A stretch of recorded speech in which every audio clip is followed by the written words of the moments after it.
G'day and welcome back to the Degen Den, where we talk about everything crypto and the absolute degenerate projects that we are interested in.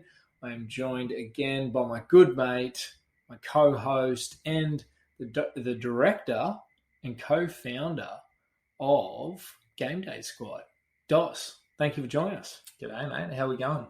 Good, mate. Good. Always good to sit down and have a chat to your mate. Today, talk about all things Illuvium, in particular, the land sale. So lots of good things happening. We've finally got a date. So the Illuvium land sale date is the 2nd of June, 8 a.m. Now, where 8 a.m. are we talking? UTC. I don't know what UTC stands for, but that's the time zone. 8 a.m. at UTC. We'll have to check on that one for you folks. But it's going to be going over 3 days. So you've got a bit of time because this particular land sale is a Dutch auction, or as some of you likes to say, an auction. So Dutch auction, what does that mean? Dutch auction. Yeah. Wow. My understanding is that essentially they wanted to start at a price that is moderately overpriced for what the general public might be willing to pay for a plot of land. Yeah. And the idea of that is they don't want whales and they don't want people coming in and swallowing up all the land, all the plots, and therefore they're going to make it a little bit higher. And then it's going to decrease at a certain rate. And then hopefully we get it in, or the consumer then buys in at an adequate price range for them. Yes. And it decreases down at a steady rate. So starting super high, decreasing down. So therefore we have a more fair auction is the idea. That's the idea behind it. There's different ways to do auctions, and this is kind of a hot topic in the crypto space of like the best way to do releases of land and other things. Dutch auctions, there are definitely some difficulties and challenges with it. One of them being that Illuvium kind of are giving their price estimations of what they think things should be worth, which can be good and bad. But they're essentially saying the starting prices that they're coming up with are above what they think they are worth. Yeah, which I think is better because, previously we've seen different projects release land that's pre-sale. And I feel it might not be the best way of doing it, but I feel it's the best way I've seen so far. To factor in to make it as fair as possible for everyone, make it quite high at the start, and then lower down from there. So then we've got some more fair entry points for everyone. Especially doing it over 3 days, and that's a long time. There won't be the traditional this is the start time. Everybody runs in and grabs it, and there is 20,000 plots going up on sale for this auction out of a total 100,000. So yes. You'll have some opportunities. That is the thing, that although this is the first land sale, it's not going to be the last land sale. No. There's 100 total plots. 100,000 total plots, and this is just a fifth of them. So we don't know when the other land sales will be, but there will be other opportunity to get land as well. They have mentioned it probably likely after the release of the adventure mode, the main game. So this year there should be another land sale. They just said any time after it. So they said they probably won't do another one before it. So it could be later this year or next year. Yeah.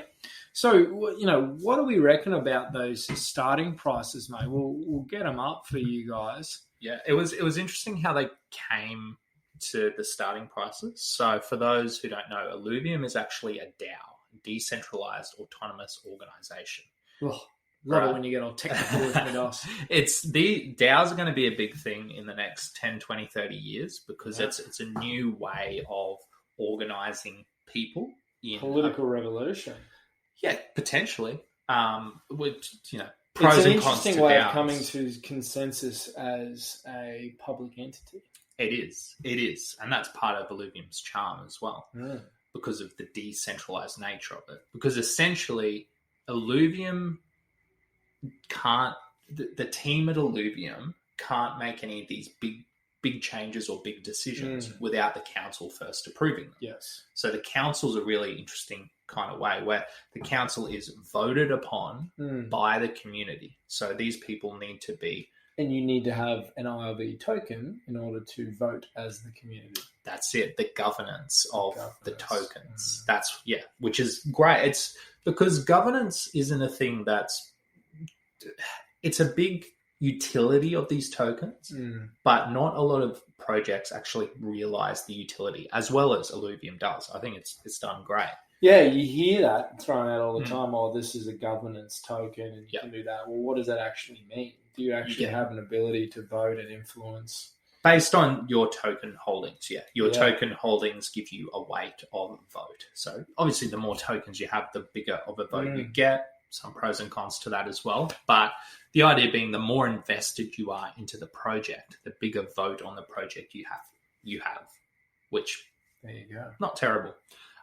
So a while ago, like Kieran's an interesting beast, the CEO, I guess is his title, but he will have live streams with people and he'll just throw these figures out there and his marketing team are shaking their heads at him going, Kieran, shut up. Do not give prices because people will go away and they'll do videos about it. They'll be like, okay, this is that. Then that means this will cost this much. And they go crazy about it.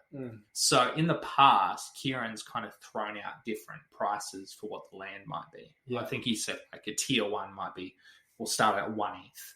And the community actually, the community sentiment was that the prices that he originally put forward were too low to start off in a Dutch auction style. So the council, the Illuvium Council, put what in the process. I've been looking at the Discord lately. It's all in the Discord is where it happens, where there's a forum where people can talk about the changes they'd like to see. Right. And then you get to actually see the Illuvium Council members vote and also why they voted for that and their reasoning, their rationale and all of that. So they've had some interesting votes in the past. And one of the votes was to up the land prices, right? Which are, I'll let you go through the prices, the starting prices. Because there's 5 tiers. So there is tier 0 as well. So I must mention that. Tier 0, meaning that it's free to play the Illuvium Zero mini game on mobile, and you get a feeling of how Illuvium Zero will go, how that will work. You've got your little plot of land, you do your thing. No cost up front. But you cannot earn from it. Yeah. Exactly. So just for fun. Just for fun. So tier 1, the starting price they've got for a tier 1 plot is 2 ETH. Moving up to tier 2, 6 ETH. Tier 3, 20 ETH. Tier 4, 80 ETH. And tier 5 is going to have its own live English auction. That's for the big dogs. That's going to be a very interesting event on its own. So to get your head around what the type of prices might be right now, and they've said that they're not going to delay the land sale because the market's tumbled. But ETH is sitting at 2,030 USD right now. So around 2,000, let's say. So for the 2 ETH for the tier 1, that's about $4,000 USD. At current prices. And the interesting thing is because you do also have SILV2 to be able to use to purchase the land as well. So tell me about SILV2, Tom. What is it? So the escrow token, that is the second iteration because we know what happened to the first. Don't buy the first. Don't buy the first. But yes, it's an in-game utility token that has been created for all your in-game purchases, all the work that happens in-game. Now, they've said we can use this utility in-game token for the purchases of land and for just this, not just this land sale, but for land sales in general. SILV2 will be equivalent to 1 Illuvium. Right. the price is pegged to the price of the Illuvium. Yes, exactly. Because right now it's a bit less than half. It's like 60% of. Because you can buy SILV2 on the open market. Yeah. That's the beauty of the blockchain, because it's a token, and you can say, well, you can't sell it. You can't sell it back to Illuvium, but you can sell it to the open market. And there's two different ways. You can obviously go on the open market, and you can go to Uniswap, PancakeSwap, whatever it is, and buy it that way in the open market. Or I think it's SushiSwap for this one is where I think it's SushiSwap. Okay. Or people that have been staking their ILV can claim staking rewards in ILV or SILV, but obviously if you're trying to claim it in ILV, there's a vesting period of 12 months, I believe. Yeah. But then you get ILV rock solid. But if you choose SILV, you can get it now. Yeah. So my understanding was also that they wanted those prices, the starting prices of those tiers, to also outweigh the total amount of SILV that was out there potentially that could be claimed. Because if you think about it, if everyone could just use SILV, not that that's going to happen, but as a thought process, if everyone is just going to use SILV in order to purchase land, then it's not really going to generate much land at all, much income at all for Illuvium, and they're giving away land that's from their own staking rewards that they've been giving out. Yes. And so there is ETH and there's SILV2 to purchase it. So, some people are using that strategy to use SILV2 in order to purchase land, but you can't mix and match. That's right. You need to choose one or the other for each different plot of land you're trying to buy. Yeah, exactly. And then, we've got the Tier 5. That's going to be an interesting auction in itself. That'll be fun to watch. Yeah, it's going to be a live event. It's going to be interesting how they roll that out, how that's the event takes place. Millions of dollars. There's only 2 of them in this one. Funnily enough, there's only 2. Okay, funnily enough, listening yesterday to an interview with Kieran, he was throwing out the number 500,000. And they're like, surely it's going to be worth more than that. And you're like, holy moly, that's a lot of money. But people are investing to have that Tier 5 land when we'll go into the utility now. But essentially, one of the big things is that's where your esports tournaments in the stadium are going to be held. So imagine it like a Super Bowl where there's going to be different advertisements. There's going to be different sponsors because of how big the prize pool is. So it's going to be a quite fruitful endeavor to own the stadium. Yeah, to own the stadium. You get transaction fees as well, a cut of that. Yeah, exactly. Yeah. So, just on that as well, like Illuvium, the way the auto battler, which is kind of a big part of the game, it's really, really good in like a tournament. It's really good for a tournament style of gameplay, right? Some games are, the adventure mode's a bit harder to turn that into a tournament. Yeah. But a game like an auto battler, like that style, so great for PvP, for competitions, for esports. It's great. And Illuvium have spent a lot of time actually focusing on the watchability element of it. So when you're playing the auto battler, you just have a top over view, right? When you're selecting your alluvials to battle, you're putting them in the places. But during the battle, because you do the auto battler, you start it, then you don't have any control. You just watch the battle. Yeah. They actually focused a lot on building a really good camera system. So you can go in, take close-ups, there will be a skill, especially for those who go into commentating these matches and whatnot. Right, for our streamers out there. Yeah. Right. So there'll be a skill of how to get the best shot and whatnot. And on top of this, we're thinking further into the future, when we're talking about virtual reality and you can imagine in 10 years or something, if Illuvium's still kicking, that these big stadiums should have virtual reality experiences in it. Yeah. Amazing stuff. Before we go into all the utility of the actual land, just some more general understanding of what's going on. You've got different regions of land. So how many different regions are there, Dos? I don't know. I believe there's 7. 7? Yeah, I've heard I believe 7. there's 7.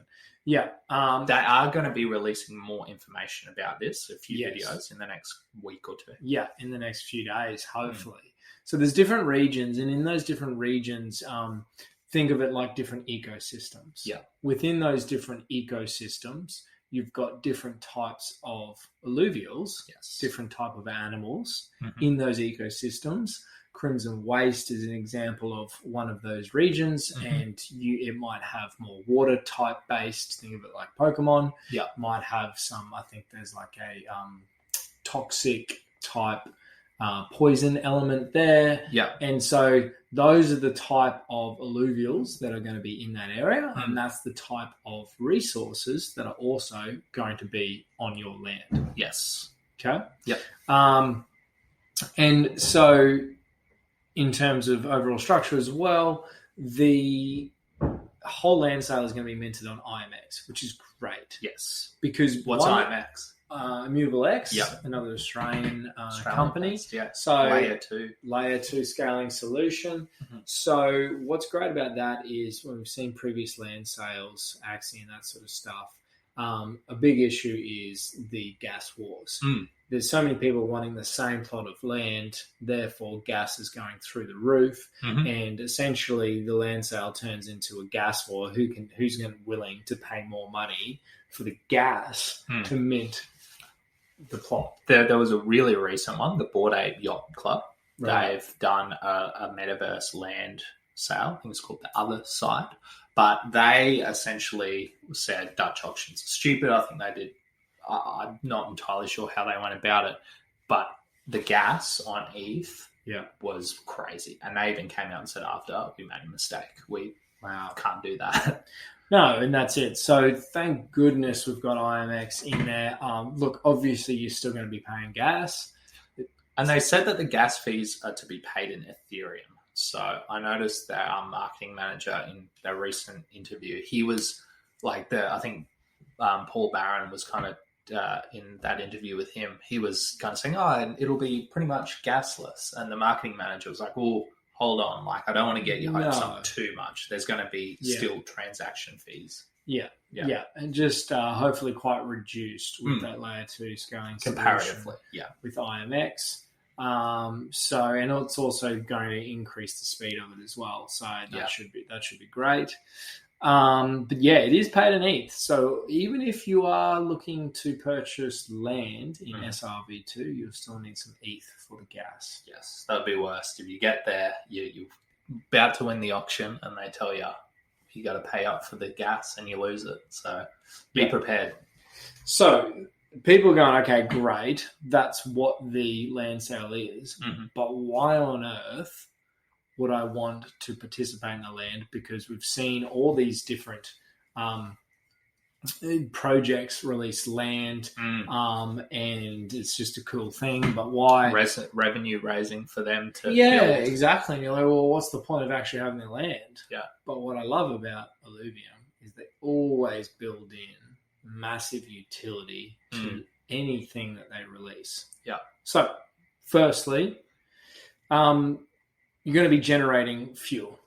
So what is fuel in the game of Illuvium? So fuel is probably going to be synonymous with the concept of gas, right? Right. That with Ethereum gas. Yeah. So essentially the fuel is like the gas of Ethereum. Yeah. To do work in the game, to travel, to move, to do things. To buy, I think even to buy the shards that you capture alluvials in, you might use fuel. I could be wrong about that. But yeah, to mint new things that you find, fuel is going to be an important part of the ecosystem. It's what you use to do things. Yeah, and it ties directly into the gameplay loop. Yes. You have X amount of time and you've got to use fuel to go out into the world in that time space, and you're going to use extra fuel to use the different transport systems that you might have. So you have to use fuel to play the game.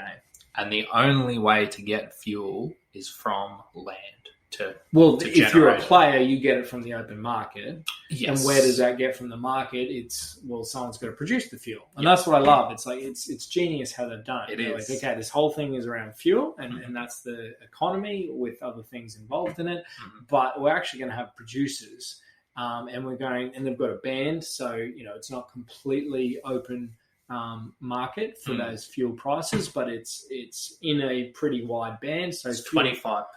25%, which is good. Yeah, I like it can that. fluctuate a fair bit within that, because that could ruin the game if they just said, "Hey, it's completely open market," and then a few lands people got together, so we're not selling. Massive whales buy millions of dollars worth of land, and they have a monopoly on fuel, and they're just going to be like, "Well, now fuel has gone up 100%."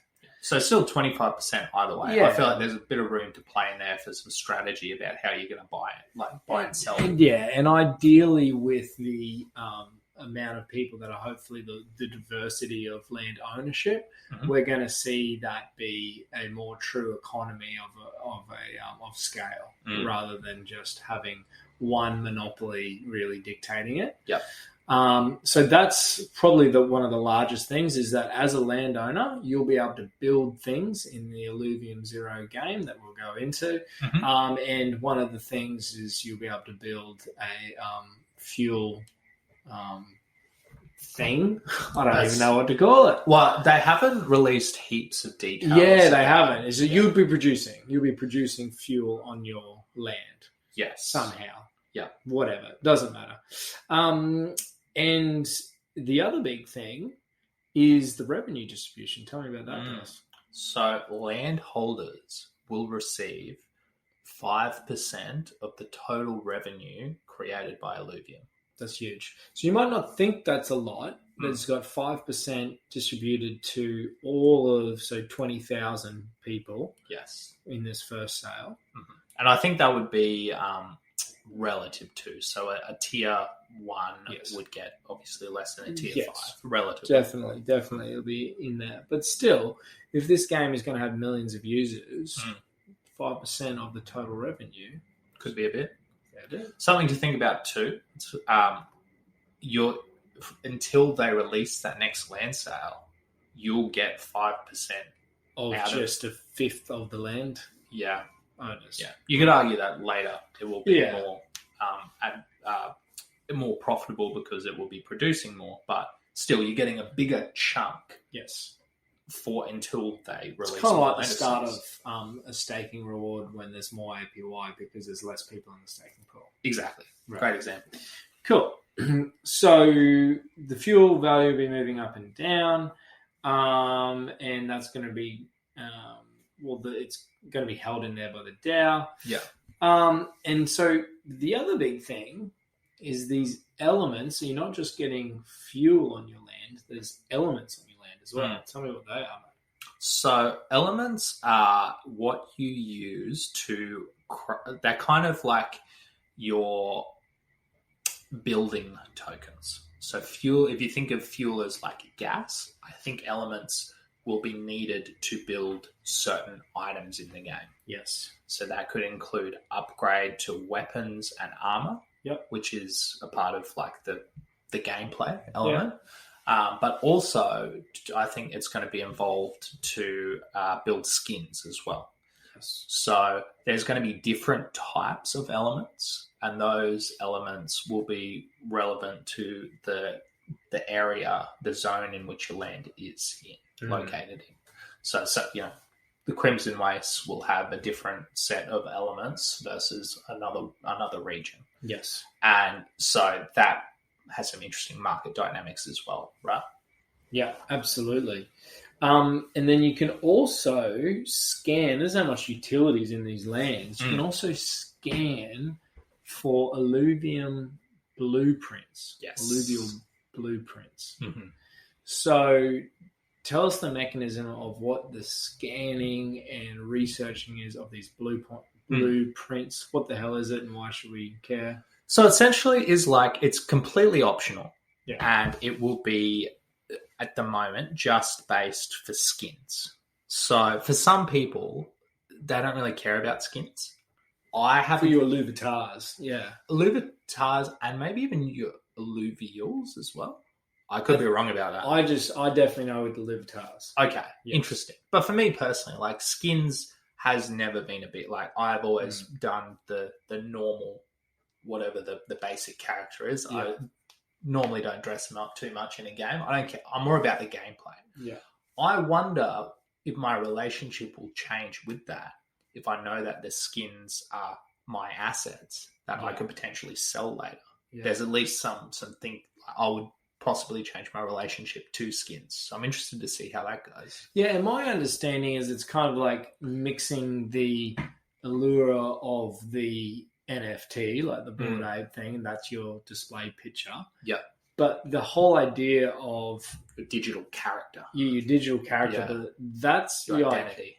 So they've gone, hey, that's great, and a lot of people are putting their digital character out there on their display pic. Mm-hmm. But let's give that identity further utility. Love Illuvium, always thinking of utility. Yeah. Further utility by creating this Illuvitar, which is just essentially the instead of just having a 2D picture, JPEG, whatever, you've actually got this functional identity that doesn't just have the picture of what your Illuvitar is. Yeah. It's also, you can upgrade that with armor and skins and different things. Because customization is a key part of identity, right? So you've got it just on your display picture, but you've also got it on your character in the game. Yes. And so my understanding is that through the researching of these blueprints is that from that you can get a completely unique armor or some sort of a addition to a skin set to the Illuvitar that only you have. Well, interestingly, until somebody else... If you're the first person to mint it. To find that blueprint, right? So what they were saying is that... So the process of how it works is that you will risk, I think it's some fuel and some elements to research. You have a chance... You got to scan first. Yeah, so the process of scan is research. So you will scan. I thought there were two different processes. Ooh. I thought you had to scan first, and you would scan. No, you're right. Yeah, you are right. You scan first. You got to build a scanner in this mini game. Mm-hmm. Build a scanner. You scan your environment, and there's a cost. Yeah, and apparently that's fairly costly to scan your environment. Not just it's a gamble whether to do that. It's a high risk because it's not a high likelihood of capturing in scanning a blueprint. A blueprint. Yeah. Once you get the blueprint, I believe it's kind of like a recipe, and then you've then got to pay an extra fee, a really large fee, to conduct research on that blueprint. Yes. In order to then get that, turn it into armor or something like that. Yeah. Yeah. So there's two different fees there, and by all accounts, it's going to be quite expensive because the idea there is you're going, okay, well, if I'm one of the first to scan and find a ramfire or something on my land, and that's amazing, and I've got this blueprint, you could sell the blueprint. It's an NFT. It's an NFT. You could sell that in the marketplace. So therefore, you've got to make that process of scanning expensive. So it's high risk but high reward because people are going to probably pay a lot of money for that blueprint, and then people have spent a lot of money in skins in the past. Yeah, well, that's not even the skin there. And then also you're going to make it an exceptional amount of money to then research, even though it's a very low likelihood of it being a successful research. But that's going to be a higher cost because say you then have a successful research, and then it yields a unique armor, your Ranfire armor, and only you've got it, and then you go onto the marketplace and you can produce these things. There's not just one. You can keep producing them once you've got the recipe for it, and your land can keep producing it, and then you're going, well, who wants these things? No one else has got it. Someone sees it on their display pic and on their Illuvitar, and then people might pay. You're like, well, no one else has got it. Literally, at the moment, no one else can have it. People might pay 2-3 ETH for it or more. and you can keep producing whatever. Yeah. So you can. It's its own hypothetically. Depends on what the market's doing. Depends on the market is, but I'm just saying like depends on the quality of the skin too. Like it might be a shit skin. It could be. Yeah. But if it's sick and everyone wants it, and you're the only one that can make it, people are going to pay some money for it. So what they were saying is that even though you might get the blueprint initially and be like the first person to do it, doesn't mean that another person can't go through that same process and find that same blueprint, which leads to some interesting market dynamics, interesting like what guilds might choose to do with that. Like that's a big thing too. They could choose to try and buy up all these blueprints that exist so they can have a monopoly. It's pretty much like an open market, whatever the market decides to do with that. They're just building in the features and the utility, and also they're building in the Illuvidex, which is their own internal marketplace. Like you won't need to go out to OpenSea to do all this. They've got it all in game. Yep. So there's a number of reasons why you'd want to buy land there. There's a fair bit of utility. Mm-hmm. Now, people are going, okay, you're talking about building things and whatever. Yep. Where does that come from? I thought I was buying land. Mm-hmm. Well, Illuvium, in true Illuvium style, have built an actual mini game and not just like a random shitty little mini game, like a very immersive mini game called Illuvium Zero to gamify your land. Yes. Right? Gamify the process of getting these resources, not just pushing a button and you get it. It's a game. It's a game. And it's a mobile game and it's a town builder. What is that sort of similar to in your mind? Town builders were really popular, like especially in the mobile space. These are mobile type games. You can play it on PC as well, but they really took off. There was a few different ones. I never got too into it. They used the example, Kieran used the example, Simpsons Tapped Out. That was the one I did actually trial out. Like, you did? Years ago. It would have been 10 years ago now. Wow. And I remember I enjoyed it. Like I enjoyed the, building the Simpsons town or whatever. Right. But it was a fun process. There was some fun loops in there. Nice. But once again, back then, I'm just like, well, this is a giant waste of time. Yeah. And even there was like, you pay money even back then to increase the speed of things doing it. Yeah, hook, line, and sinker. For some people, they spend a lot of money for nothing. Yeah, for enjoyment. A little bit like Clash of Clans. Did you ever play? No, I didn't. Actually. Yeah, because it was really big in the States when I was living there. So when I was in college there, it was quite big with some of our mates. The difference with Clash of Clans was it wasn't just a town builder. You then battled people. And we were keen on that. So I did hear that Kieran was wanting to, they've got lots of plans for it. It's not just going to stay like this. Yeah. They want to expand out the mini game, expand out Illuvium Zero into being somewhat of might be some battling elements in there, a little bit more like Clash of Clans. Yeah. So they've got lots of plans for it. It's not just going to sit here and idle and that. They have heavily hinted that there's going to be more utility in the lands. Yeah. Kieran had to stop himself from going on for different ideas in a recent interview that he did because he knows that he's like, we can't promise that this is going to happen. But in that future, they said land, there's going to be some other things that aren't necessarily in there now. Well, exactly. But one big thing he did release was that there's going to be a leasing of land mechanism.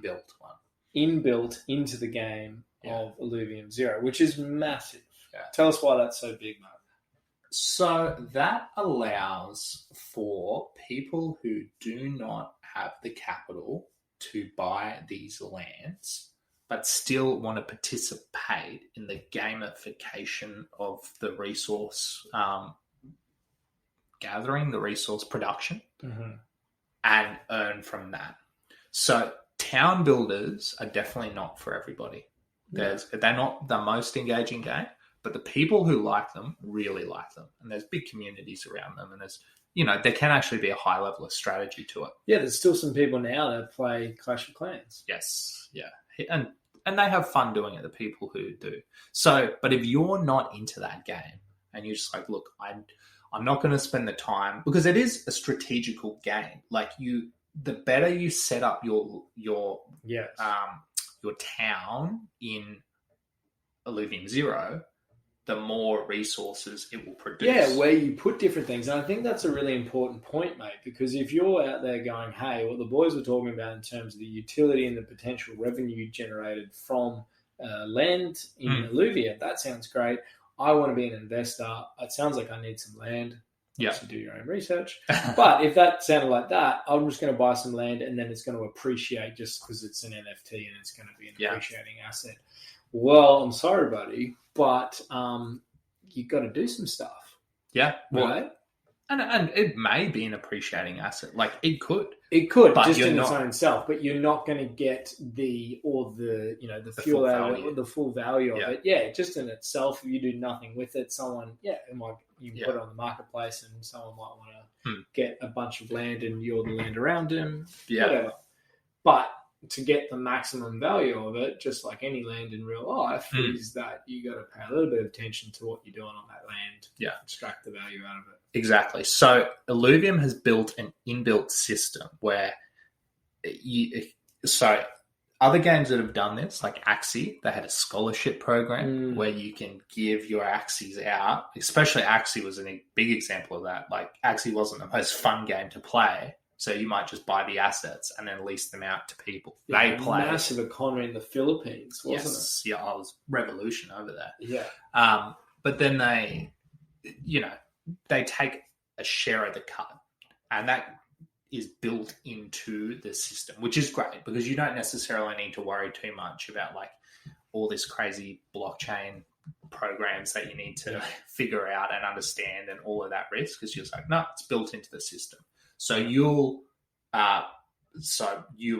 enter into a contract with somebody, a smart contract, where you can say, hey, I'm offering you this land for you to play the game. I might be shit at the game and not know what I'm doing. Yeah. Or I'm too busy. I've got other stuff going on. Exactly. Doesn't interest me. Whatever reason. Yeah. You get somebody in there who is interested in it. They earn and you guys split the profits. Yes. Sounds great. Great. On that beforehand. And then at any time, what if the owner of that land goes, I want to pull it out. I think I can do a better job. I think someone else can do a better job.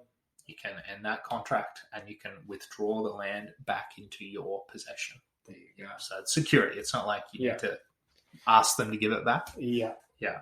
And you might be telling them like, hey, old mate over here is getting heaps more. Like, what are you doing? Yeah. Exactly. So this actually plays into the guilds. Guilds are going to be frothing over this one. Oh, guilds are going to be the biggest employers of the next decade. Be cool. Heard it here first. So because the GameFi movement is going to be, Michael Wagner from Star Atlas, he speaks about this, but it's going to be the biggest employment opportunity like ever. Yeah. Like as technology continues to grow, we need less people out there holding signs and stuff like that. There's going to be less jobs available. That's just how technology has worked. Correct. So we can specialize and we can go into different areas, but there's going to be a lot of people without jobs. So where a large portion of them will go to is into these games, because games are fun to play. We've always played games in the past, even when it's not been the best idea for us to do so, waste of time, etc., just for the experience. But now there's going to be some economic benefit to actually participating in these game worlds. And guilds are going to be the organizers of this. So in that example before of where you said, if you're just a single landowner and you don't actually want to play Illuvium Zero, instead of you, going on Discord trying to find, hey, does anybody want to do my land? We'll try and work out a deal, yada, yada, yada. You can just go to a guild, like, hey, if I give you my land, not give you, but if I give you custody of the land to decide who it goes to, they're going to work it out. They're going to have and guilds are doing some cool stuff. Like there's mafia themed guilds. There's really lore guilds that go deep into the lore and really gamify everything. So it's going to be fun for people in guilds to kind of work their way up. And it's great that people who don't necessarily have the capital to buy these expensive assets, like some of this stuff is crazy dear, they're still going to be able to participate in that economy. Yes. Yeah, it's going to be fantastic stuff. There's some really interesting guilds out there already.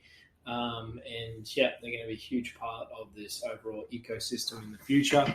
Now, what is our strategy? I think it would be good to give the listeners out there our idea of sort of what we're looking at, because there is so many different ways you could go about this land sale. Yes. So, what are you feeling, Dossa? So, we're looking to get into a tier 1. Yeah. Just the low level one, 2 ETH at the top for the Dutch auction. The first thing we're going to do is when these land the region videos come out in the next couple of days, we're going to research about what the different regions are. Yeah, that's probably the first thing. Yeah. Have in your mind, firstly, probably should say even before that, have in your mind how the amount of money that you're willing to spend on this. And to some degree, that's dependent on where you think the Dutch auction will go. Yes. Like what I've heard a lot is it's 20 to 40% below the asking price, the starting price. Well, will it go to 50% that starting price? I think a lot of it's going to be snapped up a little bit quicker. Especially the lower level ones, especially like the tier ones. I don't know though, like, because there's going to be more tier ones. Like, it's hard to actually say what will happen. But and we can hypothesize. Illuvium, SRV, and ETH is so much cheaper now, but there's also so many people hurting. Yeah. So I think it would be good, maybe even before we go into our specific strategy, but to give people an idea of just actually how this Dutch auction is going to get rolled out, right? Because you're like, okay, there's 20,000 plots of land and it's going to be going over 3 days and it's going to start at a certain price, but how on earth does it decrease? So we'll start off every hour during this 3 days. There is a new batch of land released. And in that batch, there's 278 plots. Right. So 278 plots get released every hour for 3 days. Yes. So, and typically, those auctions will go on for 2 hours, like up to 2 hours. Up to 2 hours, because plots decrease by 2.5% every minute. Yes. That's a very steep decline. It is. Every minute it decreased by 2.5%. Yes. And on top of that, so an auction might go for 2 hours, but it's every hour that a new batch is released. So there might be times where there's heaps of land available because some hasn't sold from the first batch just yet. So you're going to be looking at a lot of different options. There's going to be hundreds of thousands of people interested in buying land on the 2nd of Jan. Hundreds of thousands? At least tens of thousands. I don't know about hundreds of thousands. Maybe. Who knows? We don't know. Yeah. After this podcast, though. Maybe. Maybe we shouldn't release it yet.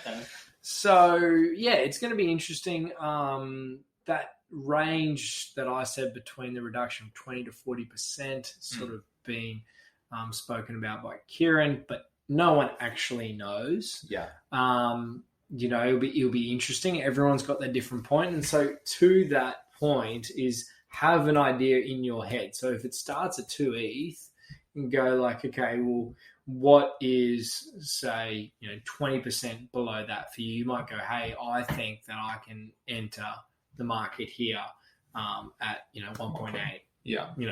Whatever it is. 1.6. 1.6 is 20%. I don't know. And that's where you can enter it in and go there. Whatever it is, obviously, don't ape it in. Don't, leverage yourself such that if it all goes to shit, that you, can't afford it, all that sort of stuff. So each batch will go for 2 hours. Yep. Right. And I think what I'm going to do, what we're going to do is we're going to watch it's three days is a long time. That's 72 hours. Yeah. And in that batch of 278 plots, there's going to be, I don't know if it's going to be equal, but there's obviously a range of tier 1 to tier 4 land within that. Yes. I'm not sure exactly how it's all going to be worked out, if they're going to release the same amount of tiered lands in each plot.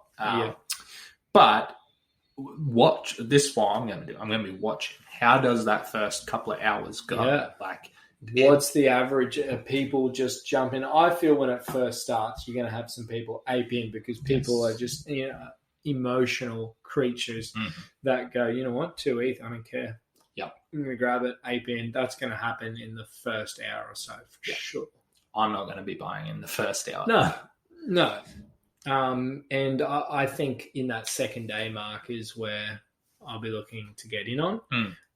You've got a whole lot of FOMO happening at the start in that first 24 hours, and then you're getting a bit of a better read on the situation.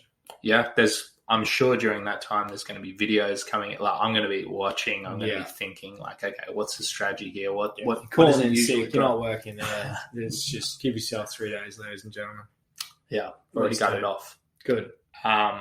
So yeah, that's going to be important for us to really watch first and see. But I think we need to fully decide on a price that we're happy with, but I think we're pretty close to understanding how much we want to spend. But also, like, it's not, if you miss out on this land sale, it's not like you missed out on land, because for one, there's going to be another land sale, at least, 80% more land is going to be sold by Illuvium. But what happens is a lot of these people who are buying the lands in these auctions might buy what usually happens, what typically can happen with NFT investing with these things. You buy one for yourself and one for investment. Right. So then you got the secondary market. Yes. I feel there will be a bit of movement in the secondary market, and who knows, but what can happen is after the hype of the land sale has died down, sometimes that can be a good time to buy in on a secondary market.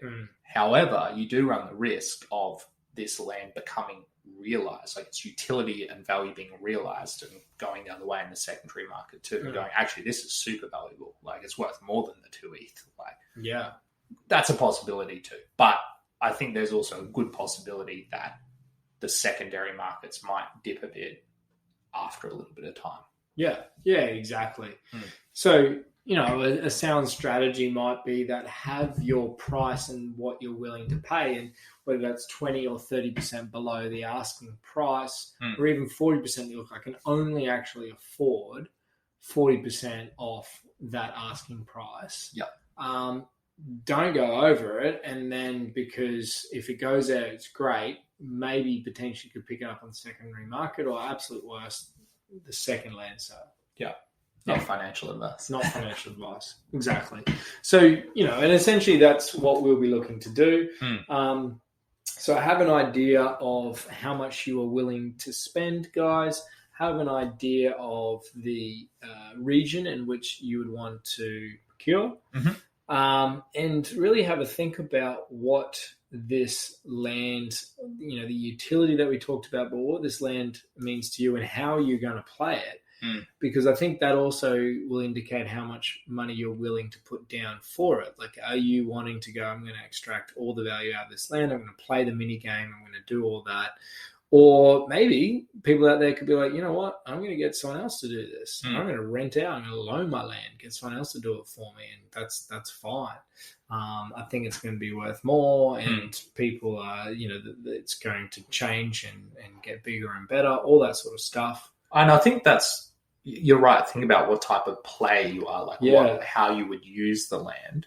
But I think what's something also to consider when you're thinking, should I be buying land or not, is thinking about what's going to happen in the future.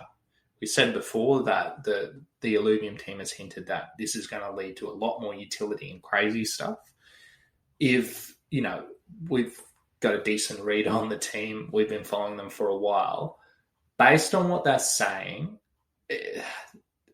it feels like they've fully committed to the project and they're going all in, and that quality is important to them, and building in more utility into these things. Yeah, and I did hear unconfirmed, unsubstantiated, but I did hear that, with Illuvium being a gaming studio, that there's more games. There's no secret there that this is the first initial and star game, but they're looking to build other games. Well, it's interesting because Illuvium Zero will be the official first game of Illuvium. True. Yeah. Depending, the auto battle gold star game is Illuvium in its open form. The adventure mode. But then there's going to be other games because they're a gaming studio. There's different things in the Illuvium world. They've already spoken about RPGs. Multiplayer RPG would be fantastic. Yeah, even like FPS, first-person shooters, because they've already got like the Halo type. Yeah, it almost looks a bit like that in their gameplay footage. Yeah. They can do all those different things apparently could also be using fuel, which would make sense if it's all in the same universe to really give robust utility to this land. Is that all these other games that they're going to create needs fuel. And where's the only place you can create fuel from? From your plot of land, my friend. Unconfirmed, but they have spoken about that. I think they have confirmed it. Have they? Yeah, I'm pretty sure that they've said Kieran said it. Kieran said it, yeah. So it's confirmed. No, but any other comments, Dos, that you have about this upcoming land sale? Anything else that people need to know? I personally think it's a really good opportunity. Not financial advice. Which is why, like personally, is something that we're looking at, you and I. I think if you're going to play the game of Illuvium and you're going to get into the ecosystem and you have the financial means to do so, I think it would be worth considering and maybe doing a deep dive to find out if buying the land is worth it for you. But I have a funny feeling we're not going to regret buying this land. Yeah, and look, nothing's for sure. And all of that we said there for sure, and do your own research on that. But the other thing for me is looking at all the other projects that have sold land, either A, doing it like, Garlow is a great example there with The Walking Dead. And it's just, no one knows anything about the game, but there's land sale. All the Miranda's, like that, they were selling Miranda's NFTs like over a year ago, when the game's still from now over a year away. Exactly. So there's all this pre-sale. Yeah, for millions of dollars, crazy amounts. That's right. Yeah, crazy amounts. Yeah. But you don't actually know the utility of that land, even though Miranda's, which seems that, the information got out there that there is a lot of utility there if you own a tavern or whatever it is. It sounds like there's a lot of utility, but it's other stuff like sand and Decentraland and all these different things. It's just virtual land. It's like, for what? Well, I think there is in those ones. It's utility is an interesting word, right? It's somewhat subjective. It is. It's like whatever. It's what you're using it for, and something like Decentraland, which we both had a little look at, and it's not for us. A bit basic, but it's providing social experiences. Yeah, and Sandbox with how much. I'm pumped for the Sandbox. Yeah, and they sound like they're the most forward with it, but the person that paid millions of dollars for the land next to Snoop Dogg's land. But that's just a social clout thing for sure. Yes. We don't quite know the utility. I'm sure Sandbox is trying to bring utility to it, but mainly it's just for a social thing. And the beautiful thing about it is the market will decide. Yeah, exactly. But I'm looking at that going, well, for me, in my limited understanding, I'm going, well, this is the first project that's selling land that I'm aware of that has huge built-in utility totally connected to the game, that the game is literally dependent on this mini game and the land that's being sold now. The first one that's going to be coming out soon anyway. Like we said, there's all these other the first one that I'm aware of, that are going to be... that are selling land right now. Because this game, like Illuvium, they said it was going to be in the first half of this year. They've kind of... It's going to be in June. Well... Kieran's been kind of told, I think, that what they're going to do, that plans are, is they might release the survival mode of the auto battler by June. Yeah, is the idea, and that sounds more reasonable. And they'll build in some, play-to earn mechanics in that, and they're going to continue building, because I think Kieran and the team, like, they were keen initially to just pump everything out. We're ready to go. Yeah, I think it might take a little longer, but auto battler most likely next month. I think Kieran will be pushing really hard for that, a public beta release of that. Yeah. But yeah, this is land that if we buy it and we're getting fuel and resources, I think we'll be using the fuel and the elements in the next couple of months, before the end of the year at least, I'm sure. And we'll see. The market will decide. It always does. That's it, mate. Always a pleasure spending time with you and degenning. Love if that's chatting. a word. Degenning into these things. Love chatting about ILV too. Always a fave. Love it, mate. Love it. Thanks for your time, listeners. We'll catch you next time on the Degen Den. Remember to like and subscribe.